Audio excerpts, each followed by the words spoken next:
দেখেন মাছটা ডিম হবে না।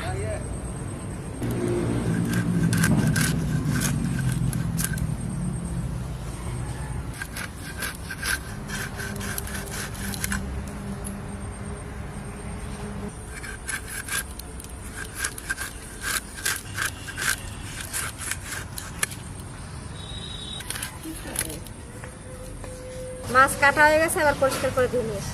ওল আর মাছ কাটা হয়ে গেছে, পরিষ্কার করে সব ধুয়েও নিয়েছি। এবার রান্না করব, চলে।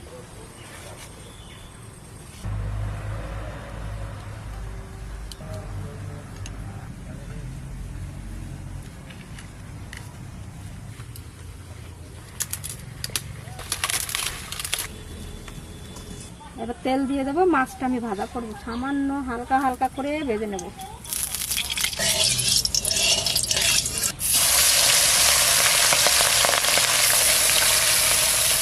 মাছটা বেশি ভাজবো না, তাহলে মাছের স্বাদ চলে যাবে। হালকা একটু শুধু এই পিঠ ও পিঠ করে একটু ভেজে নেব।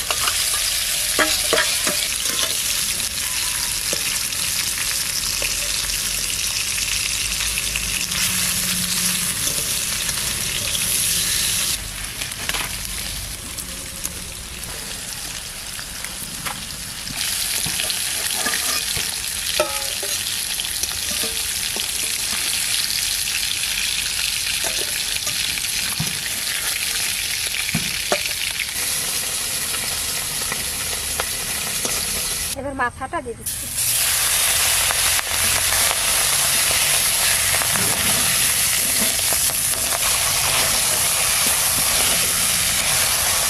মাছের মাথাটাও ভাজা হয়ে গেছে, আমি এবার কড়াইটা নামাবো।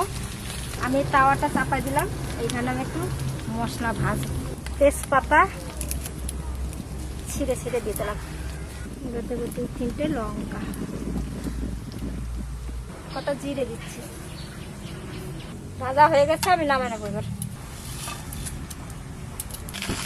মাছের মাথাটা ভাজা হয়ে গেছে, বেশি ভাজিনি, হালকা ভেজে নিলাম। এবার ওলগুলো দিচ্ছি।